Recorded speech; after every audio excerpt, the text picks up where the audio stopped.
Okay, today is May 4th. May the 4th be with you. That's why there's a stormtrooper standing in the back. I'm a stormtrooper freak. Love Star Wars.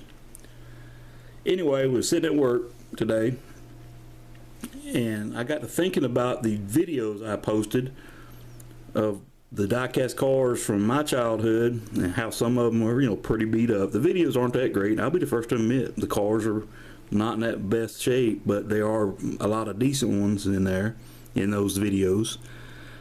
And they're not going anywhere. They're mine from my childhood. Some were hand-me-downs, some, I had brothers that had cars as well. Now, in one of the videos I was talking about the Chrome Mighty Maverick. It was a red line, and I mentioned that I had a Chrome Gremlin grinder, but I didn't know where it was at the time, and that was really bothering me that I didn't know where it was at. Well, last year, it had to be the first of the year maybe, I had a friend going through a divorce, and she needed a place to stay temporarily, and she had one kid. And we was talking like 2-3 weeks. It actually ended up being a little bit longer, but hey, man, she's an old friend, and I can't turn my back on a friend regardless of the situation. So I decided the room that basically was just a room that had a huge old TV in it, which I got rid of. I used it as an excuse to get rid of, letting her crash there. A futon, some other items. And I figured, well, let me go in there and pack up some stuff and get it out of the way and put it in the closet and block the closet off so the kid couldn't get in there. So apparently I packed all these cars up, and it dawned on me at work that they were in the closet. So I get home, go through the closet, find the box they were in, and here they are. The two Gremlins and the Green Mighty Maverick, those are mine originally. The Green Mighty Maverick was not in the box because I knew I had that too.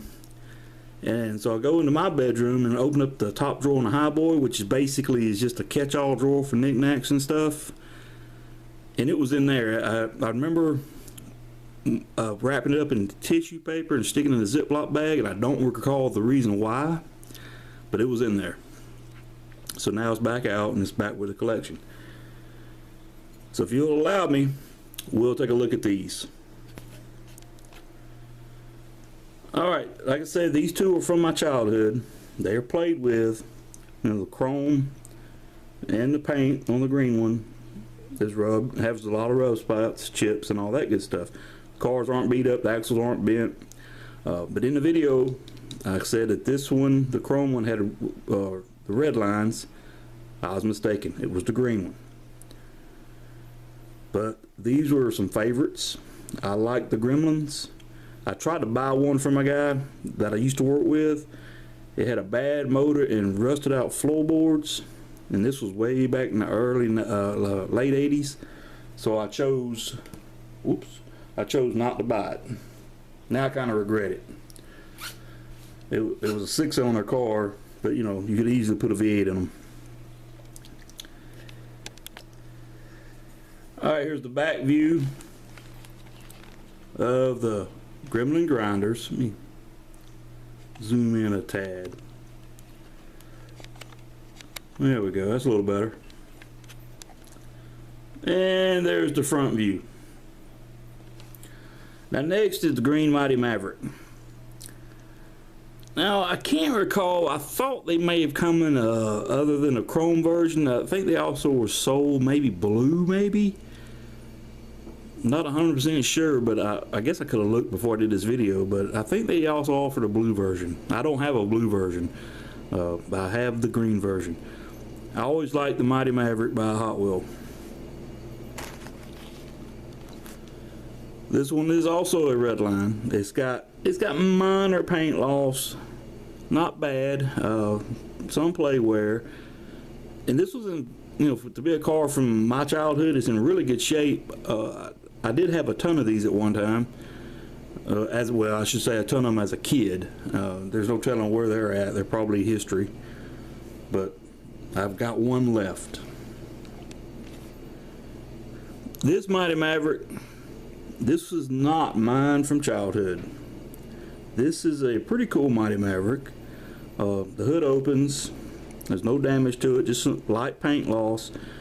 The spoiler is not the right spoiler for this car. I picked this up at a... Where did I get this from?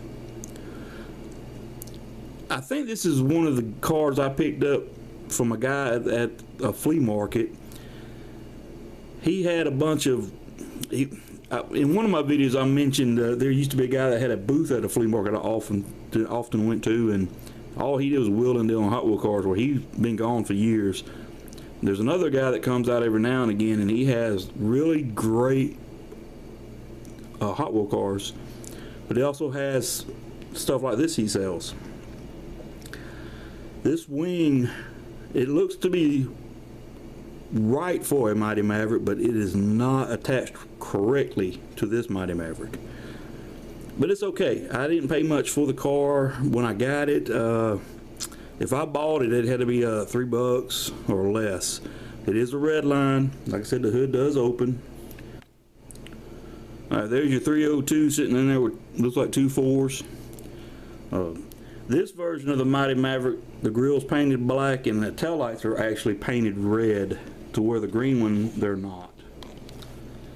Okay, and there's the back of this Mighty Maverick, and if you look above the tail pan or tail panel, you'll see blue there.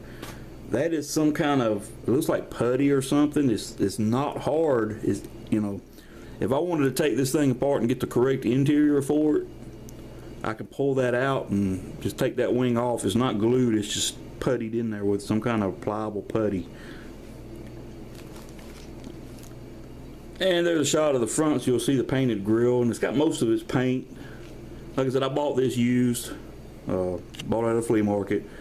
It displays very well. I bought it because, well, one, I like the Mavericks. That was my divorce car. Had to get rid of all my nice vehicles and ended up driving a Maverick Grabber. My son has it now. It's sitting in the backyard killing grass. Alright, here's a stage fright. This is another one that is not originally mine. I have this from my childhood somewhere. I'm missing some more cars. I'll end up finding them. Unfortunately, the one I have, the front axle, the wheels are bent back. But it's in about the same condition other than the axles being bent. Now, I always liked this car because I was a huge fan of both the Addams family and the Munsters. Now, the Addams family, I was a bigger fan. But the Munsters, they were awesome, and their cars that they drove were so cool. And this always reminded me of a car that could have been driven by the Munsters. Alright, here is a Poison Pinto with a thing scheme on it. Now, this is another one I picked up. I had this as a kid. I had several of them, and I mentioned that my mom had a blue Pinto station wagon. And I can't tell you what happened to the car, but I took one of the blue ones and I pulled the engine out of it and took and scraped it with a knife or something when I was a kid and repainted it blue to match my mom's. And then we would take, I don't know if it was JB Weld, I can't tell you what it was, but as a kid we would take and we'd fill, when we had a Hot Wheel car or whatever missing a hood or missing a motor, we would fill it with this putty and make it look like it was okay. Of course, the putty job was horrible because we were little kids, and the paint jobs were just as bad. And on the passenger side or curbside, it has, you know, Marvel's comic groups, 78, 79. It's too small to read without my glasses on. But Poison Pintos, man, these are some cool Hot Wheel cars. And I've got a few of them. Alright, and I also have this Thor van.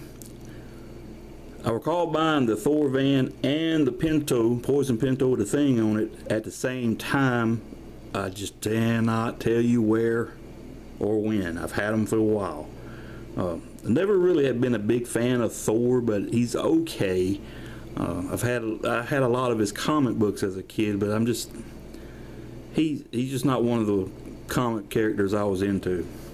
But the van, it's a super van, so it's awesome. You can put anything on the super van and I'll like it. And there's the driver's side, and it's got a few nicks and all in it, but again, these are older toys. It's metal base. Great van. All right, another super van. This is the California Cruiser, chrome version. Chrome has got some wear on it. The Tampo has got some wear on it, but it's still legible. It still looks good, and it's a super van. My favorite Hot Wheel of all time. And I still, to this day, can't tell you why the super van is my most favorite Hot Wheel car of all. I mean, you know, when we were kids and we'd go to town with our $1 allowance, and if we got die-cast cars, if there was a different super van I never had, I would grab it. And I probably have had every super van that was sold individually at one time or another. And every time I come across them, I'll grab them. I got a pile of them sitting somewhere. I got to find them too. I got a box full of them, and most of them aren't in the greatest of shape. I feel like a pet rescue when I see super vans. I just grab them, unless they're stupidly priced. And this is another Hot Wheel that I never ever owned. I can't even tell you when I first realized this Hot Wheel existed, but the reason why I picked it up is because to me, this is the breakaway bucket. I looked on the bottom, and the casting says 73. So I'm gonna go with 73. I don't know how long they offered this casting, but the reason why I bought it was, well, there's a couple reasons. One, it was in a decent price. I think I paid like $1 for it. It's a red line, which, you know, to me, if it's a red line, cool. I don't go after just red lines. I just try to replenish the ones I used to have with missing ones, or if I've never had them, I'll grab them. So a black wall would have been fine as well. But the reason why I really like this one is because to me it looks like an El Camino with a Pontiac front end. And the reason why I say the Pontiac front end is it's got the point on the nose. A lot of the Pontiacs in the 60s and 70s had that big point in the nose, and that was just what sold me on this car. Alright gang, now finding these cars, especially the ones I knew I had, boy, I just didn't put them back in order straight, but who cares. But finding the ones from my childhood that I knew I had, finally getting them relocated, man, I can't tell you how good I feel about finding them. Knowing that you have them and you can't find them just drives me crazy. Like I said, I've got other die-cast cars somewhere. I got to go up in the attic because we put a lot of stuff in the attic when we first moved into this house. So I can't even tell you how long I've been here now. It's been several years. And I've been emptying the attic out and putting stuff in storage buildings. I know I got a pile of stuff somewhere. I just have to find it. But gang, I just want to take a minute, make another horrible video of some more die-cast cars from my childhood. And I'll try to stop making die-cast car videos because I'm not that good at making videos. I'll be the first to tell you. But anyway, that's it for this one. If you view it, I'll thank you. And any kind of information you can tell me on any kind of these cars, like for instance the breakaway bucket, if it's did it come in a set, was it sold separately, was it in a track? Because like I said, I don't ever recall ever having it, and most of the Hot Wheel cars that was out when I was a kid, if it was sold in a bubble pack, I had it. I mean, it's crazy that, unless this looks like something like a formula car or some kind of weird futuristic looking thing that doesn't resemble anything, those I kind of stayed away from. I always liked buying the stuff that I was familiar with or just really interested me, like the Stage Fright. That is just one cool car. I'm just glad I found them. And I will keep looking for all the other missing die-cast cars I have. Alright gang, that's it for this video. I want to say thanks for viewing. Happy Star Wars Day. Have a good weekend when it gets here.